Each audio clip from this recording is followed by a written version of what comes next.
پہلے ان کے لیے الیکشن حرام تھے، اب حلال ہے، بٹ کمپلیٹلی ان کا کال ہے، وی ویلکم ہے.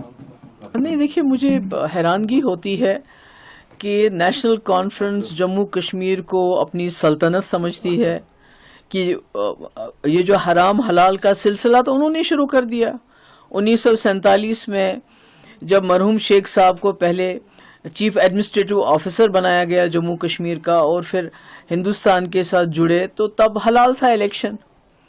جب وہ وزیر اعظم بنے تو تب حلال تھا، جب وزیر اعظم سے ان کو ہٹایا گیا تو پھر الیکشن 22 سال کے لیے حرام ہو گیا. 22 سال تک وہ رائے شماری کی بات کرتے رہے. اس کے بعد 75 میں وزیر اعظم سے وزیر اعلیٰ بن گئے، پھر الیکشن حلال ہو گیا ان کے لیے.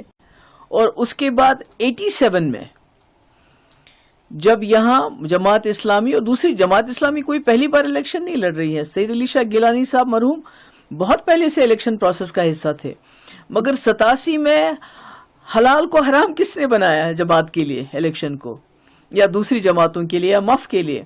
تو جب 87 میں نیشنل کانفرنس نے داندلیاں کی الیکشن میں، کیونکہ وہ نہیں چاہتے تھے کوئی تیسرا فورس سامنے آ جائے، کیونکہ کانگریس کو انہوں نے اپنے ساتھ ملایا. تو جب تیسرا فورس سامنے آیا مف کی شکل میں، تو انہوں نے داندلیاں کی، جس کی وجہ سے جتنی بھی اور جماعتیں پولیٹیکل پروسیس کا حصہ بننا چاہتی تھی، ان کے لیے انہوں نے الیکشن کے دروازے ہمیشہ کے لیے بند کر دیے. اور تب سے یہ جو حلال حرام کا سلسلہ تو انہی کا شروع کیا گیا. 22 سال تو یہ لوگ الیکشن میں حصہ ہی نہیں لے رہے تھے، کہہ رہے تھے ہم نے رائے شماری کرانی ہے، ہم نے جموں کشمیر کو آزاد کرنا ہے، ہم نے پاکستان کے ساتھ جانا ہے، اور الیکشن لڑنا حرام ہے. تو مجھے بڑا افسوس ہے کہ اگر جماعت اسلامی الیکشن لڑنا چاہتی ہے، بہت اچھی بات ہے. جمہوریت خیالات کی جنگ ہے، اور اس میں جب جو چاہے آ سکتا ہے. اور ان کو میں تو سرکار سے یہ بھی کہتی ہوں، ان کا بین ہٹایا جانا چاہیے.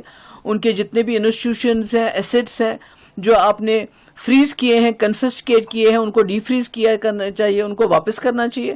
تو یہ بڑا افسوس والا بیان ہے یہ حلال حرام الیکشن کو کے بارے میں کہنا. تو مجھے لگتا ہے یہ نیشنل کانفرنس کا ہی ہے، انہی کا ہے یہ کال رہا ہے کہ جب ان کو کرسی ملتی ہے تو الیکشن حلال ہو جاتے ہیں، جب کرسی چھوٹ جاتی ہے تو الیکشن حرام ہو جاتے ہیں. شکریہ.